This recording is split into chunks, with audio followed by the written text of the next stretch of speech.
Du 8 au 25 janvier, la région des Pays de la Loire expérimente la mise en circulation d'un autocar 100% gaz naturel sur le réseau interurbain de la Sarthe. Il s'agit ici de développer de nouvelles solutions de mobilité durable, engagement pris par la région en matière de transition énergétique.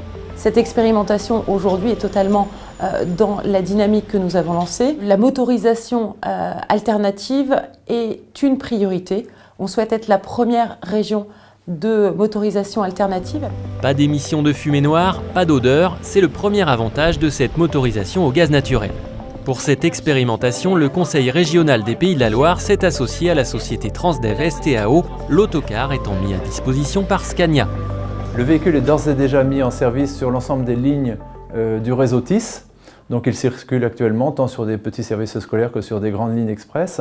Et donc on en tire des enseignements en termes de qualité de service, de perception de la clientèle, mais surtout essentiellement des enseignements techniques pour pouvoir avoir une première estimation des modes d'utilisation de ce véhicule. En effet, l'objectif c'est bien d'avoir des premiers retours à analyser pour décider de la généralisation ou non de ce mode de transport.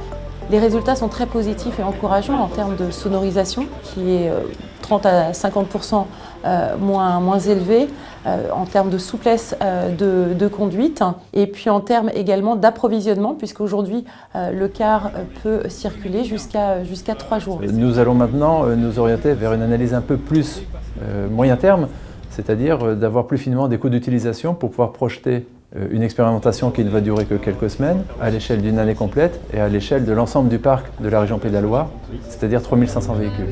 Dans le même temps, une expérimentation est aussi en cours en Loire-Atlantique, mais cette fois sur un autocar 100% électrique. C'est aussi de pouvoir comparer ces deux expérimentations et en fonction des conclusions, nous les déploierons sur d'autres départements si elles sont satisfaisantes.